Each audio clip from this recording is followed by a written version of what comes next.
song where we play this thing called the bridge. But I feel like we have more important business to attend to. And you may or may not know what that business is. Anyone want to guess? Who's next? You guys know who's next? Who's next? Me? All right then, let's get it started. First of all, let's thank Jason Mines and his epic talent, and introduce to the stage. You might know him as Catch. I know him as a good buddy, a great friend, David Haydn-Jones.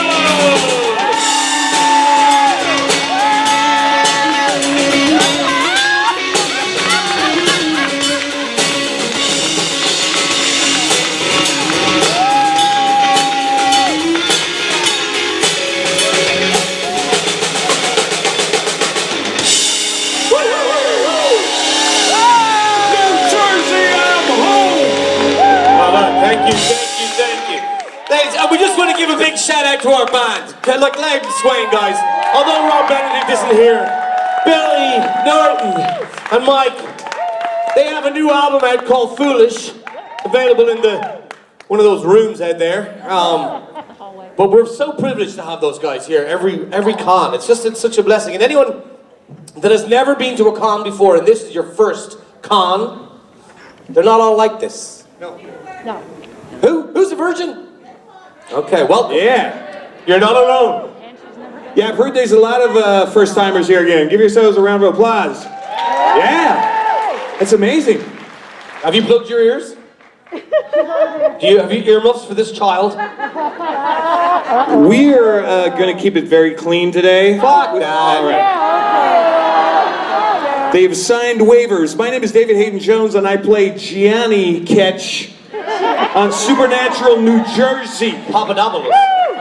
I work in sanitation and I'm taking out the trash. Gianni Ketch, check it out. Johnny Ketch. Gianni. I'm home, New Jersey. I'm back to my roots. Oh, it's so good to have you back. And by my roots, I mean my appropriated cosplay that I've seen from film and TV. I'm actually Canadian. So, yeah. When David told me he was wearing that last night, I said, that's great, because I can wear my sweatpants. So how have you been, David? I've been fantastic at it. I'm so happy to be here. What's been going on in your life since we last saw you on the Supernatural stage? Just sweating in this all day. Here's the thing they don't tell you about velour in those Amazon reviews. It don't breathe. Just a science experiment. I'm like a chia head of sweat. And that's the beginning. Right, that's the beginning of the panel. Have you? Do you have a towel? You're wearing one. I have my mop rag here. To sort of, I got the vapors. I do declare. First day I'll use this as my fainting couch later. Okay, good. But are you getting hot flashes? No, always when I'm with you, my friend. Okay. Always when I'm with you. Especially when you caress the blue velour up against your hairy chest and it attaches like Velcro. So I had a bit of a thing happen to me the other day. This is TMI internet. I had to shave. What? All here. So I was moving. Go on. You're getting old. When you hit your 40s, like you move couches and you roll up rugs and put them on your shoulder like you think you're still 20. Like roll up. Yeah, I got this. Ooh, fuck. What was that? I did that, and hey, we were moving a rug because you know when it gets to the warm weather, you want to move the rugs out and like get the wooden floors exposed. This is all a great story. I love moving rugs. So we put it in the bedroom, and then it was raining, so we put the girls in the car and we brought them for a drive. Which was not the smartest move either because it was a really bad day. There was mist down, and I decided to take my family up the Dublin Mountains. Not safe. Not safe when you with a 10-foot visibility. I love this one down here. She's like, yeah, child endangerment. I'm for it.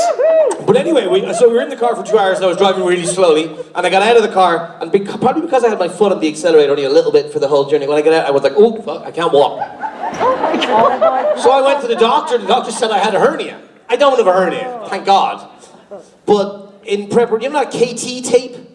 Yeah. So I put KT tape down here to try and kind of keep it protected, but I had to shave the whole area. So I'm bald as a coot. And then when I was shaving, I just said, oh, fuck it, I might as well shave the whole thing. As they say on the internet, pics or it didn't happen.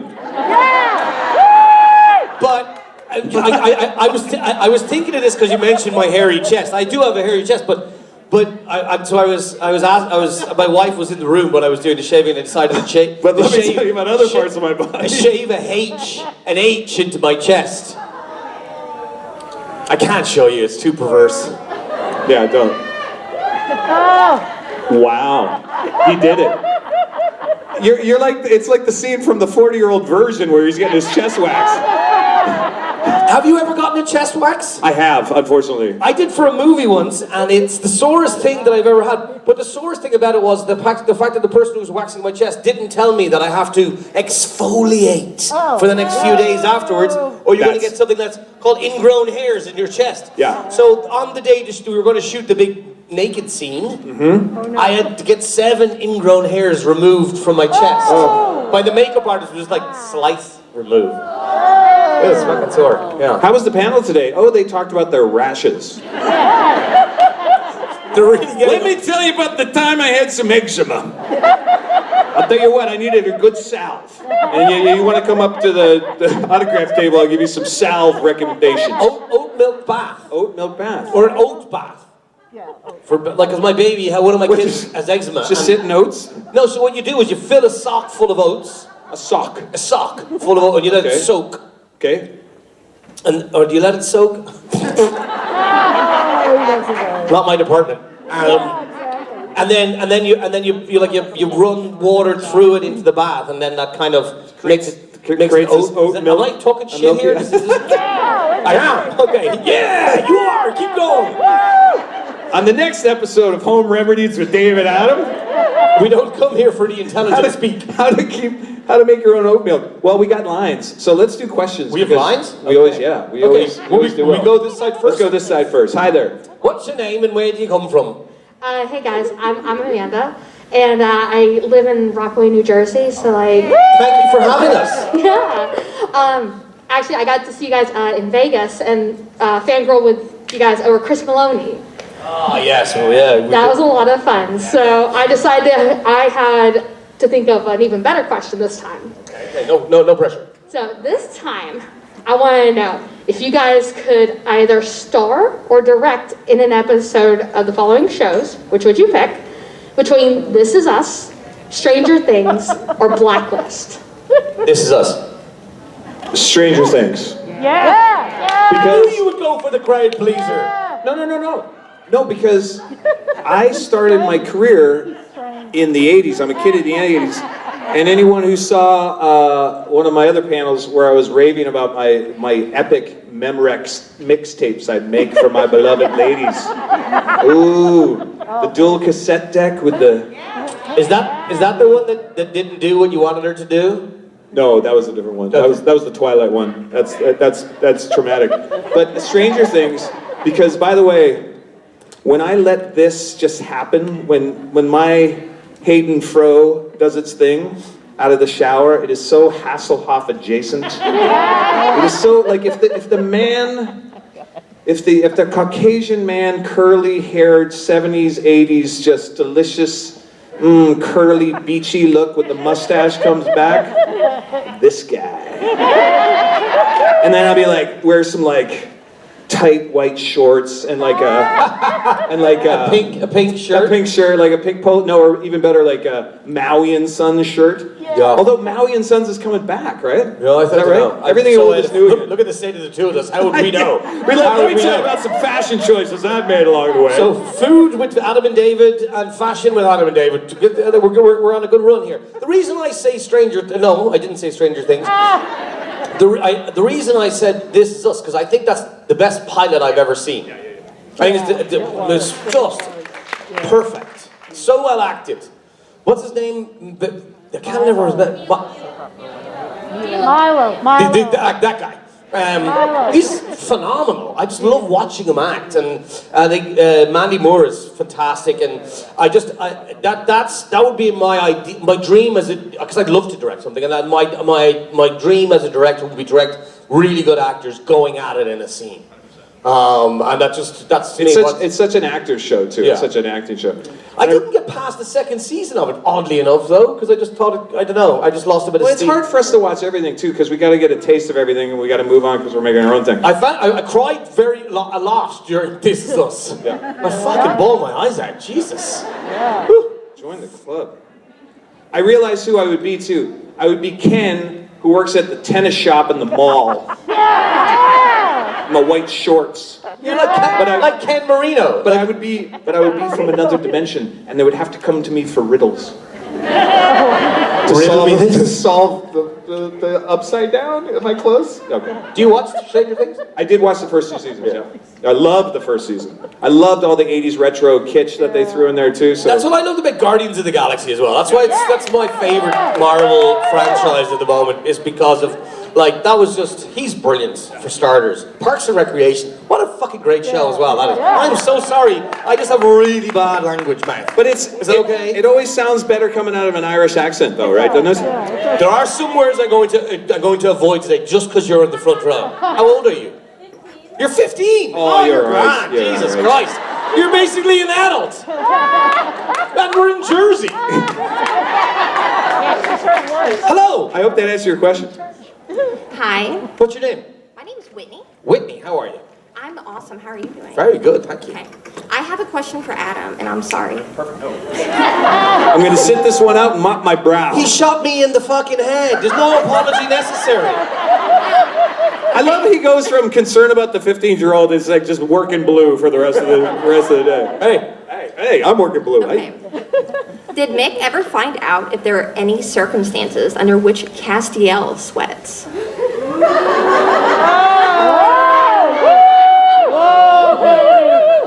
Well, I did give him my number. You know, whether he called or not, I can leave that up to your imagination. But if he did call, which he did, it's dry as a bone. Dry as a bone. I shit you not. What's the Mick and Cass ship? My very first Cack? scene. No, everyone's like, oh. Oh, what's it called? Cass Mick. No, it should be cack. Cack. I got a nice taste of cack right here.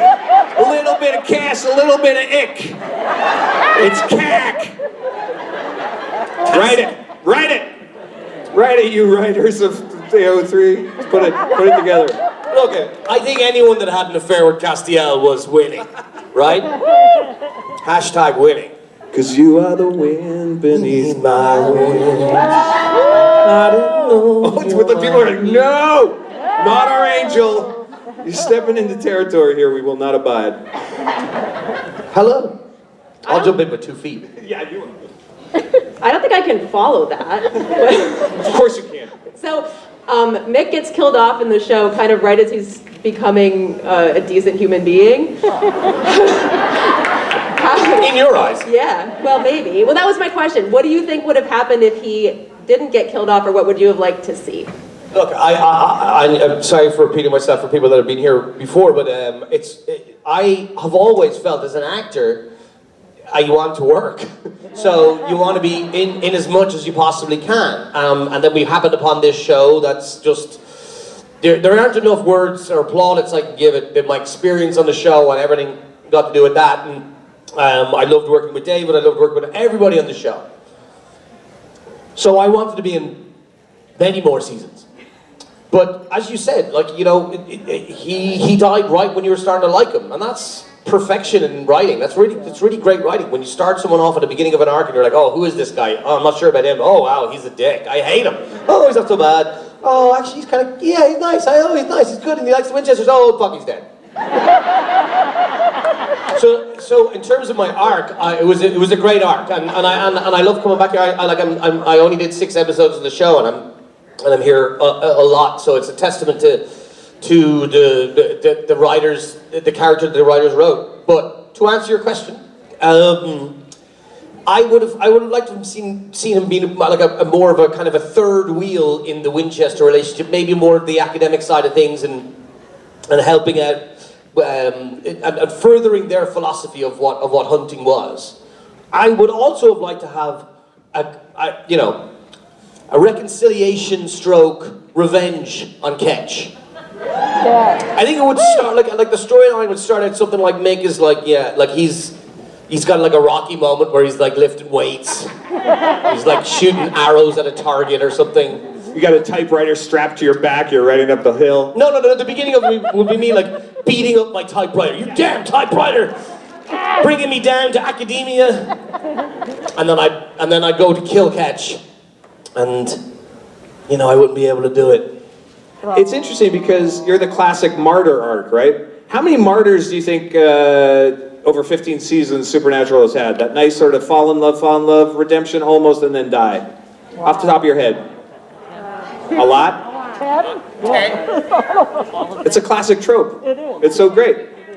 Because who was it that said, was it Misha who said that just as about you think everything's going to go well, it all goes to shit? Yeah. Or something along those lines? Like, that's what this show does to you. You're like, everything's going to make it. Everything's going to be okay. And then it's like grayness, darkness, nuance, and trouble. And that's the genius of the show. That's why it went 15 seasons. Exactly. You know what I mean? Like, you have to be constantly reinventing yourselves and constantly building up the audience for success and then ripping the what? The hearts out? Yeah. Ripping my goddamn hearts out. Yeah. Thanks for your question. Appreciate it. Thank you, my love. Hello. Hi. How are you? I'm doing good. How are you? Very well. Cool. Okay, so I have a question, obviously. So imagine Cass and Mick are on a case together. What would y'all be hunting and why? What would we be hunting? Yeah. Is it too obvious to say Ketch? It's all about catch. Lady angels. That's right. Lady angels? Yeah. In what sense? Like just like to meet up with, go for coffee? Take a fly. I don't know what like any help? I'd watch. Keep going with Ketch. I like the idea. So yeah, well, to marry these two questions. Cass hated Ketch though. Cass hated barely Ketch. abided him. So like like a real what was the worst thing Cass ever done? Like a word that did he? Yeah, but I mean in terms of killing something. Like what's the worst? What could he do to bring it if he really wanted to kill Ketch? Yeah. Burn his eyes. Yeah. Burn his eyes. That's a good start. There you go. Burn your eyes, and then feed you your what? Johnson. There you go. I'll feed you your Johnson. You'll have burnt eyes and munching on your own. Cover your ears. Balls. And then we would get an ivory tusk and give you a colonoscopy. You're gonna need to speak to my agent, and the offer better be really high. That's all I'm just gonna say. But I'm down. I'm down for this episode. Okay. Oh no, are we talking about an episode? Oh no, maybe like a standalone movie. Thank you. Or just one scene. Thank you. Hi. Hey, if Finally you lost could them. be on the show The Originals, would you be a werewolf or a vampire? 100% werewolf, because I was raised by wolves up in northern Canada. So I'm very dog positive. So werewolf, 100%. I could get behind that. Okay, I might get in trouble here. Well, what's The Originals? Yeah, there you go. It's a show that follows this vampire family, the Michelsons, in New Orleans, and they have to encounter like werewolves, witches, other vampires, and try to survive, and there's like family drama. It's on Netflix right now. Watch it. Okay, I will watch it, and I will be. I'll just to play off Dave's. I will be a vampire. Will you be a sparkly vampire from Twilight? No, I want to be a vampire from Interview with a Vampire. Yes. I want to be Lestat. Anne Rice. Oh, watch out, Dave. You okay? I've just been drinking. It's okay. Pull a muscle. I think I'm passing out from the blue suit. Vampire. What? So hot. So hot. So high.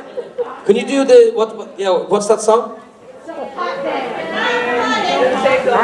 Check it and see. That's No, it. I got a fever of 103. Come on, baby, do you do more than dance? I'm hot-blooded, hot-blooded. Bow, bow, bow, bow, bow, bow, bow. Everybody, I'm dying now. I don't know what happened. It's the vapors. It's the vapors. Give me some sassafras. I need a mint julep. Hello. Hi, friends. Hello, ladies. Okay, I feel kind of bad because I feel like You're wearing a fabulous dress. How can you feel bad? Thank you. That was Oh my amazing. gosh. Gorgeous. I've gotten more compliments on this dress today than I ever have in my life. Thank you so much. Okay, so I feel bad though because I feel like I know David's answer to this question. Okay. But play along.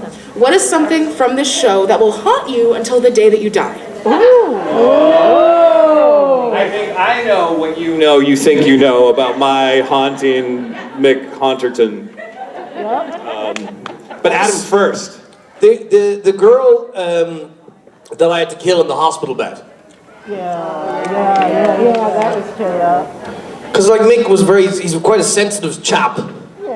And that was really hard for him, and the reaction of the Winchesters at that point in the season, where he was really trying to, be true to himself and be true to what he believed in, as well as he was starting to crack and turn a little bit away from his brainwashing, his Kendrick's, not the gin, his Kendrick's brainwashing. So yeah, that kid and. She was young as well, even the actor, so it was tough. I was very mad at you personally. You what? I was very mad at you personally. I know, so I can understand why. But did I win you over? Yeah. Okay, good. Hell yeah. David. So I'm going to give you the fact that Mary blew you off? I'm going to do the answers as 2 parts. The actor, the David Haydn-Jones, the actor, is haunted by the fact that I hadn't gotten my motorcycle license yet, and I didn't get to do my own bike riding. So I'm going to solve that this summer. Yeah. But he wouldn't. But there is a caveat to that. He wouldn't have gotten it anyway because the helmet wouldn't fit on his head. This is a true story, which many of you know already. But I think if I'm going to do like the old 70s talk show, and you pull out the card and you write on the marker, it's going to be Chupacabra. And anyone here who calls himself a Supernatural fan, if you have not seen the Chupacabra blooper video from season 12, run, don't walk to your next Google station. What am I, 78? Let me tell you something about the Google station. You put in some words, some digits. I don't know how it happens, but the universe says, here's a funny video of cats and the tiki-talkies. You go look at some comedy on the interweb. Yeah, but don't worry, you'll never live on the internet forever. Oh, yeah. No, it's, yeah. So, did I get it right? Yeah, you did. Chupacabra? Oh, Thank you. Hi. Hello. Hello. First, I have to say that I am obsessed with Dear Santa. My partner and I watch it. Hey, thank you. Appreciate you in that movie. Thank you so much. I have to That say means a that lot to me. That was my first Christmas movie. I love it. It's so great. Thank you so much. My question is, if you and Adam had a day with the Impala, where would you go? What do you think you would do with the Impala? Oh, can we take it to Ireland? We can take it to Ireland. Let's take it to Ireland. We'll go to the Cliffs of Moher. But would you? Well, first of all, we'd have to drive by Jensen's or by Dean's house and pull some we'd steal it from outside the house. Pull some donuts, is what we call them in Ireland when you just do what do you call them here? Donuts, yeah. Donuts. Pull some donuts. Yeah. Give a flip of the bird. It's not bring it, and then just drive off. Pull some donuts is not a thing. Is it a thing? I've driven the Impala. Have you really? Yeah. When? Well, I've driven that A1. The one they bring to the cons. I took it out for a burn one day and sent Jensen a video. Does Jensen have He didn't appreciate an it. Impala? Does he have one of the? Yeah. He does. He has both. So we can actually go and do this for real. We can go to Jensen's house, Go to Austin, steal the Impala. put it on an old mid-century schooner, and like 6 weeks over to Ireland. Yeah, sail it to That'd be Ireland. fun. I would. And then, so, like, you know the way people get photos of like a little doll everywhere they go, and they post it. We can just send Jensen a photo of us, like, you know, fornicating on the car. I mean, I don't know where. Why? Why do you have to share our secret life? It's private. Just like sliding all down the back. Well, you would. Hey, you know what? You've got an H in the middle. Can I do D and J on the other side? Yeah. He's mine, ladies. You can read D on one cheek. Oh my God! That's just. I was gonna say that just reminded me of something.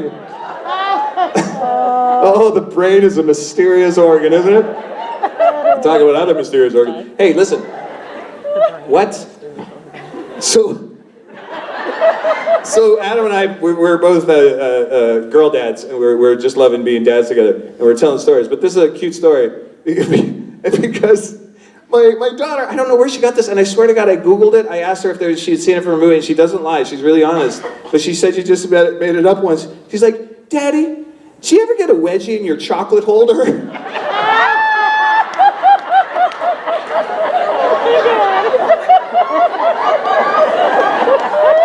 And I was like, in your chocolate holder? I know!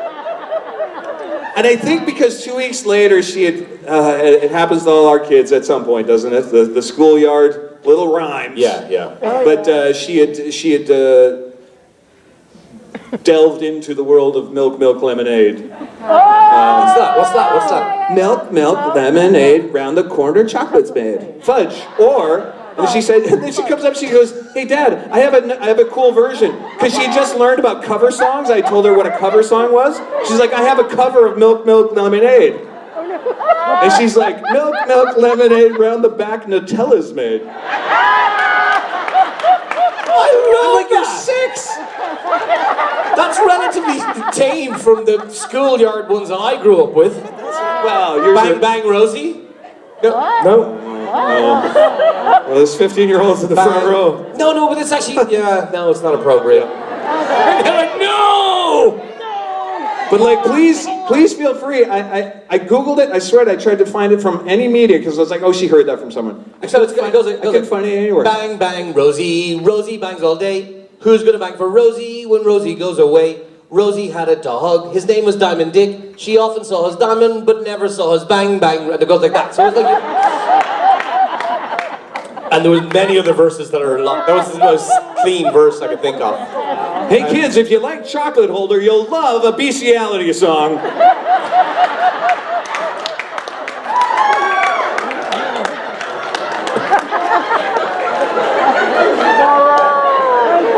We always start up so nice. It's always pleasant and Which one? Are your parents here? I blame the blue suit. You can take a swing at me if you want. It's okay. Take a swing at him, actually. Thank you for offering me as tribute. Hello. Let's see if we can clean this up. Hi. My question to you guys would be, if you guys were Sam and Dean, which one would be Sam, which one would be Dean, and how would you guys act together? I'd be a nice mixture of the two. All the handsome bits from Sam and all the handsome bits from Dean. No, I think I would. I would be Sam for sure. Yeah. Oh, if we as people, not as stature, not as our characters. I would be definitely more of a Dean, and he'd be more of a Sam. Because I'm just like, one of the great things that I loved about Jared in between takes is like, he's such and I say this in the most beautiful way, he's such an intellectual nerd. He loves wordcraft and puzzles and riddles and stuff. So we were constantly doing riddles and etymology and all that sort of stuff. And we're like, and then Jensen would come up and be like, nerds. I'm like, this is art imitating life right now. Like, what's happening here? And me and Jensen be the other side of the stage laughing and pointing at them. Drinking whiskey. Ah, yeah. Real men. Why do you solve science problems? We're talking about football over here. We're gonna shoot some stick while you make your potions. Yeah. Otherwise known as biochemistry. Yeah. So there you go. Hi. Hi. If there was a supernatural spin-off based on men of letters and you had to work together to take them down, like Take down Kendricks? no, like the men of letters, like get them away because of their bad tactics. Because towards the end, you both. So if we turned on the Men of Letters, if like Ketch lived and he was alive, and if we were to turn on the Men of and Letters. you guys had to take down the men of letters. By the way, epic spin-off, let's just be honest. Yeah, I think that would be... We had talked about this before. We were like I wanted the idea of what would the global Men of Letters look like if they became a unified group. Like you'd have Japan, Brazil, Australia, Canada, you know, Canadian Men of Letters. Hey, I'm sorry. No, Mr. Werewolf, you're okay. Yeah, just go over here. Sorry. Yeah. So we're trying to make up with Sasquatch, eh? So we just took him like a 2 for a beer, and we just said, hey, let's take it easy. We don't have to fight each other. Let's just give it a hug and have some beers and some chodes around the fire, right? And have some Nutella. For like go to Timmy Ho's and get a double-double, and we'll call it a night, right? Do you have Timmy Ho's in Jersey yet? Has it made its way down? No. Tim Hortons? No. The coffee. Vermont has it? The coffee. The coffee is New good, York, actually. but not New Jersey? You got Timmy Ho's in New York, but not New Jersey.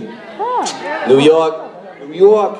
But I think we would actually, to answer your question, it would be a fun double agent thing, where we would work from the inside, don't you think? Yeah. Wouldn't that be a good way to do it? Yeah, like I think the first port of call would be to kill Dr. Hess. Would be like because you were close to being a double agent, right? Like if you had lived, you would have on the way to being that.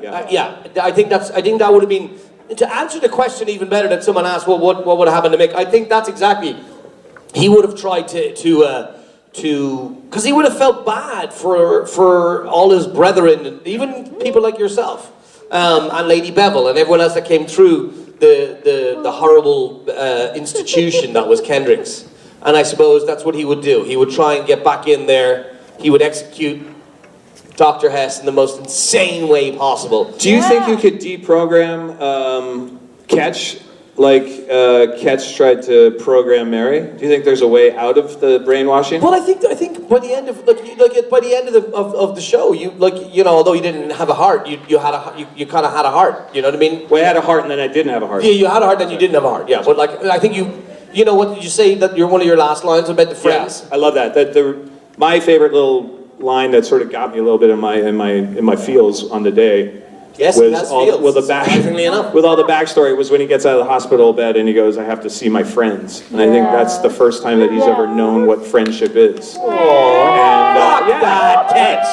He's an asshole. No, but I think I honestly so to answer your question, I think Mick would have tried to kind of infiltrate that side of you, whether it would have worked or not. Hey, listen, we're the writers. We can do whatever we want. Well, and you'd be like, we're gonna get some really nice therapy, Ketch, twice a week, and some hugs. Well, I might have to it might have started off with a big fight where you're getting the better of me, and then I had to trick you and then cage you, and then feed you nice things and play like the sound of music. Like I'm naked in my own filth. No, I would put clothes on you. A nappy. I put a nappy, a diaper. Like a man diaper. A miper on you. And then I'd have you in a cage, and Clockwork Orange. Yeah. Have you seen that movie, Clockwork Orange? And you do the eyelids and the deprogram. So they show you all the war and stuff, but I would show you nice things. Like the Teletubbies and like in My Pretty Pony and Rainbow Dash. And yes, My Little Pony. I love that. Or Care Bears. Remember the Care Bears? Care Bears, steer. And then you would go, you wake up one day and you're like, oh my God, fluffy clouds. Oh, life is great. And then he comes out and he's cured and catches a furry. Yeah, you're a furry. You were in my head right there. Like a big. I just looked at myself. I'm like, easy, Jones. You're a partial furry right now in your little cosplay. There's a lot of explaining going on in your head. Okay, there we go.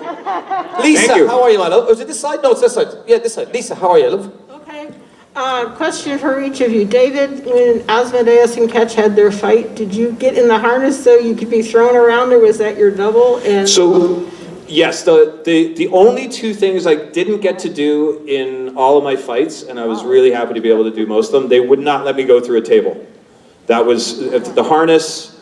I did have some harness stuff. No, there was 3. So I got thrown against a wall, like one of those, the pole ones where they get thrown, and then 2 through a tables, and all of that had to be doubled. And that's just, if anything goes wrong, the reason why stunt people are there is so you can do the rest of the show. You can keep acting. Because if you get hurt doing one of those things, like it screws the whole schedule up entirely. Because my last night filming was that big scene with Dagon, and my stunt double, he was awesome. Like he's standing there and he does a backflip from this, backflip, and lands on his back on purpose. He's got the full plate, He's right? got the tortoise kind of shell thing. Yeah. So he landed on that. But so before he did that, I was like, you know what? I could probably take care of this stuff myself. And I get blown into the side of Baby and fall off the back of Baby, and I did it twice. I was like, oh, I'm fine. No, honestly, I'm okay. I had a bruise down my ass like the next day. And that's and that's the thing too. Like you're shooting at night in Vancouver, right? There's something about the Vancouver cold with the saltwater air that just gets into your bones when you're shooting in the winter up there. It's just like, so doing physical activity like that, you must have just felt like so. I've never been so sore in my life though, because your adrenaline is riding so high, and like especially the one with Jensen, like the final Dean catch fight in the library there. I was walking funny for 2 days. That's like our weekend in Paris. Yeah, well. Oh, Adam. Discretion, sir, discretion. Yes, Lisa. Was the time you got hurt worse filming for Mama Bear or somewhere else? So I did. Some of you might not know Matt Cohen, one of our great friends, and used to come to the cons all the time. Unfortunately, his job doesn't allow it, but you'll get to meet him, those of you who didn't meet him yet. He directed this short called Mama Bear, which both of us were in. And Richard Spate, and Brianna, and Kim, and Jim Beaver, and Matt directed the F out of it. He directed. So great. If you haven't seen Mama Bear, seek it out. Is it still not available? I think it is. I don't think it is yet. I'll find out and post it on Twitter or something. But we did this. So I did this big fight scene with Matt's wife, Mandy, and she kicks the shit out of me for the whole thing. And but in the rehearsal for it, they had the camera really close because we were doing it on what's called a oneer. So it's one shot. If you ever watch a film or a TV show and you don't see any cuts, don't cut from me, then cut to David. One shot. It makes it really hard to film because you can't make any mistakes and everything has to be pre-planned. It's like a big dance. And so we were rehearsing it with the camera, and on a camera you've got these 2 poles that stick out the front of a camera, like that. And it's to put the matte box on to hide, like to protect it from like glaring light like that. Anyway, probably too much detail. But anyway, these 2 poles are sticking out like that, and I have Mandy on the ground, and I'm about to break a bottle over her head, and but she gets me with a punch. And so she punches me and I move my head, and my head went right into the side of the pole in the camera. And busted my head open. Oh my God, jeez.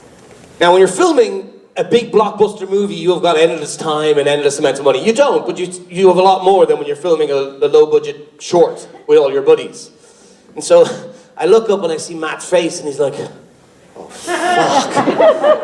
You can still film, right? You can still go, you can still go on.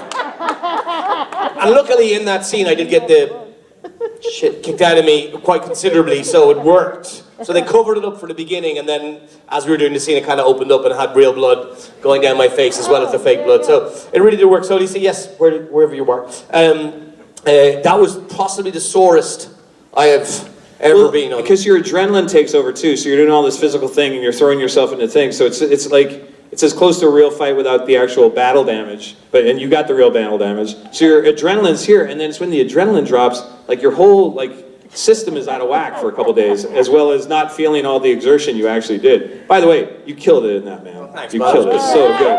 It's great. Great fun. Great fun. Thank you, Lisa. Hi. Hello. Hi. Bit of a side note, kid in the front who's 15, I'm 15 too, you're not alone.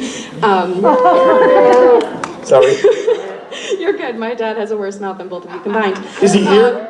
Well, he's in the hotel, but I have a same amount of language as him sometimes. Anyways, if you guys could kind of do like a French mistake episode with Ketch and Mick, what do you think they would do first in this world, and what would you guys do if you were in the British Men of Letters and had access to all the infantry and armory? So this is where, in the French mistake, the characters came into the real world, right? And it was like it wasn't the Freaky Friday, but it was like they're out in the world of the acting world, and you see them on set, right? Yeah. Well, I think Ketch would be amazed at how many arms he could get in America, just going down to your house of guns. He'd be like, I like it here, it's quite lovely. Oh, and I can actually shoot real bullets, huzzah. And then I think there's places in Vegas and Texas where you can like shoot bazookas and crazy ass firearms. So I think it would be a Ketch road show. You know, he'd rent himself a nice car, a black car, and plays jazz, and then go shoot shit. It would be like gun tourism for Ketcheroo. But he would realize that very quickly in the real world you can't kill people without the FBI and the CIA came and looking for you. That's right. I think Mick would be pleasantly surprised with the wokeness of the world. I think it would in today's world at least. I think it would warm his heart to know that the world is trying to fix itself. Now, it may not look like that now to us, but you know, to put a positive spin on it, let's say that Mick would be pleasantly impressed and also delighted that there really weren't any monsters hanging around. Yeah. You know, it's like, oh, it's just... You don't watch enough Netflix true crime series, there's monsters everywhere. Sorry, that got weird, I apologize. Like, enjoy yourself, by the way. And then if we were looking for you for filming, if you're like, where's David Hayward's Ketch for filming? And you'd be like, oh no, he's in Vegas. We just got to drive to Vegas to find him.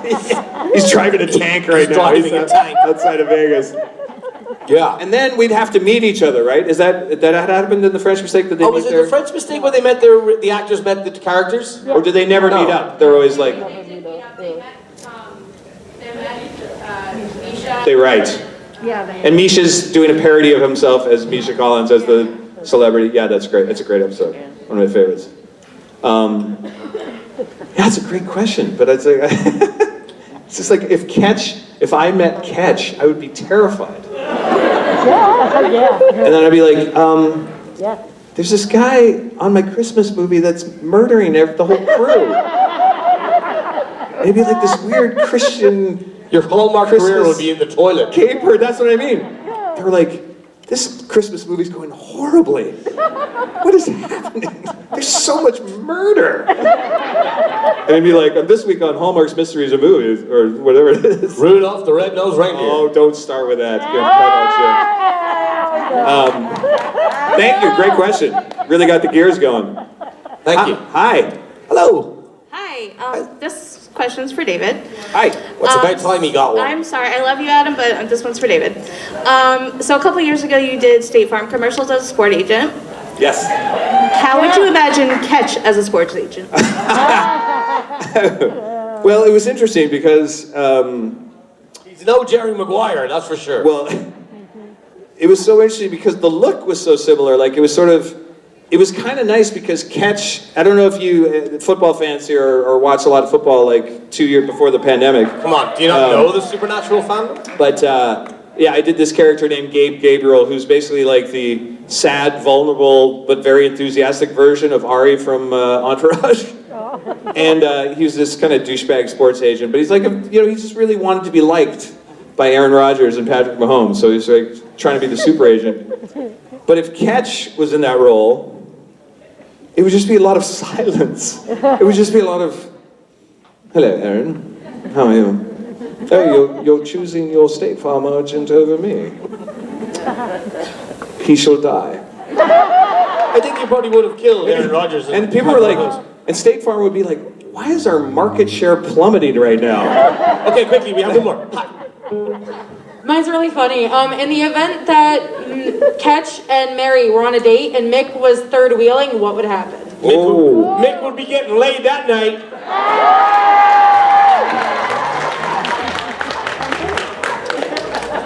have to know is who's the meat in that sandwich. Now you'd be going home alone. She already red carded you, didn't she? She kind of did. Well. Oh, there you go. So that's what in my mind what would happen. Oh, we've got more questions. I'm sorry, guys. We'll leave them for tomorrow. We're back tomorrow and we can answer some more. Okay, thank you guys for all of it. Thank you so much, Jersey. That was fun. Emotional. Thank you.